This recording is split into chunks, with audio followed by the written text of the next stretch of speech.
So hello guys, good afternoon. This is Steve Hansel and welcome to my channel.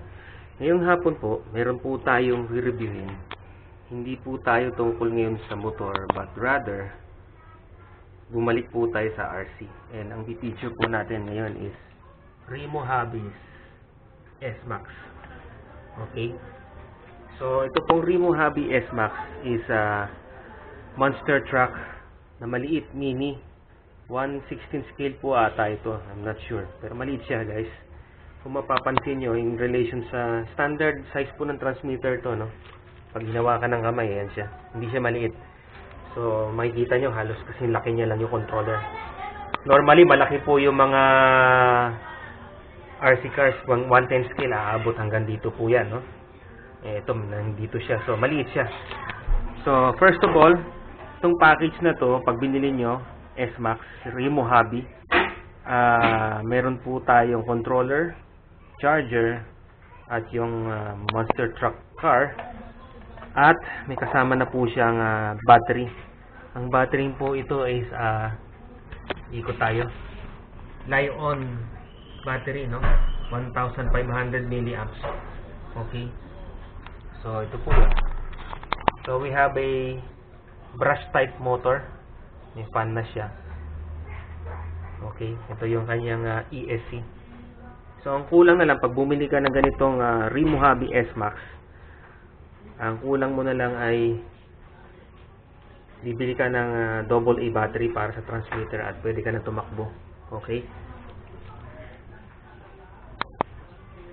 So guys, ito ay isang very short review ng S-Max Remo Hobby.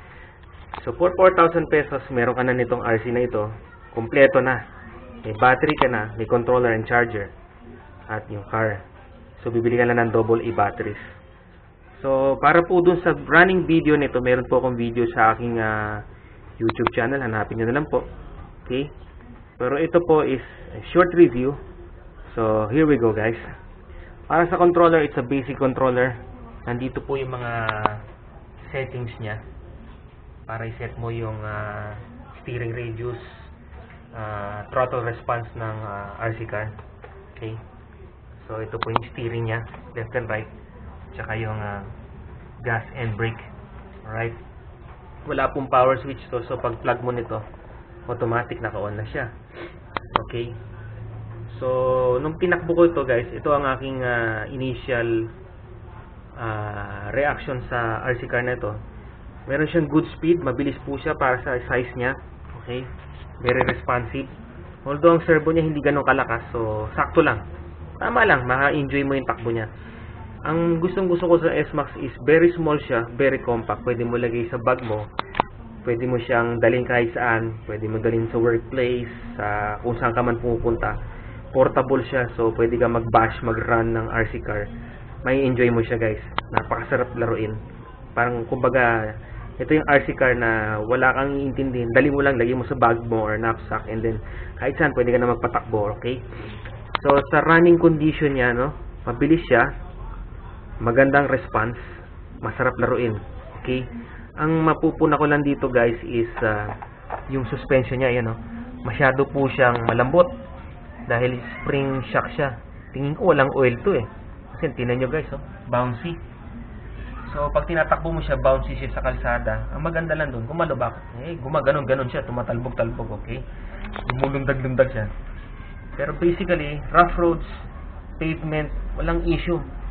Mai-enjoy mo siya. Guys, ito ay hobby grade. When you say hobby grade RC, upgradable ang parts niya. Hanap ka lang ng mga parts sa mga online sellers, and then pwede mo lang upgrade yung motor, suspension, yung mga itong arms niya, ganyan, pati mga shock towers, etc., bumpers, gulong, pwede mo palitan. Kasi pag hindi hobby grade, yung mga nabibili lang sa mga malls, yun ay mga toy grade. So when you say toy grade, hindi mo siya pwedeng upgrade. Pag nasira, tapon na. Ito pwede mong upgrade. It's upgradable, okay? So for 4,000 pesos, napakamura niya, budget friendly, RC car, kompleto na. Alright? So yun lang po na ko guys dito, yung suspension niya. Battery power is good, speed is good, ang handling niya good din, mabilis, at hindi ka mabibitin sa takbuhan, high speed. At pambash mo pwede. Alright. So, yun. Very small, very compact, very agile. So guys, if you're considering to go to your first RC car, China nga lang po to guys, no? Hindi po to branded tulad ng mga galing sa US like HPI brand or Traxxas. Ito ay Remo Hobby. Pero pwede na yan guys, 4,000 pesos, budget friendly. At may enjoy nyo na yung first RC car nyo, murang-mura. At pwede na kayong mag-bash, pwede na kayong mag-ride or magpaandar ng RC car anywhere. So guys, ito lang po ang review ko for the S-Max Remo Hobby. So if you wanna buy this guy, ang gawin nyo lang is mag-search lang po kayo sa online. Just make sure lang po na online seller is legit kasi baka may mga scammer. So hanap lang po kayo ng magandang seller at kung makausap nyo ng magandang price, bili po kayo yan. Very enjoyable RC car from Remo Hobby. Alright, so thank you for watching guys and subscribe to my channel for more videos and reviews. So this is Steve Hansel and as always, stay safe guys. Bye for now.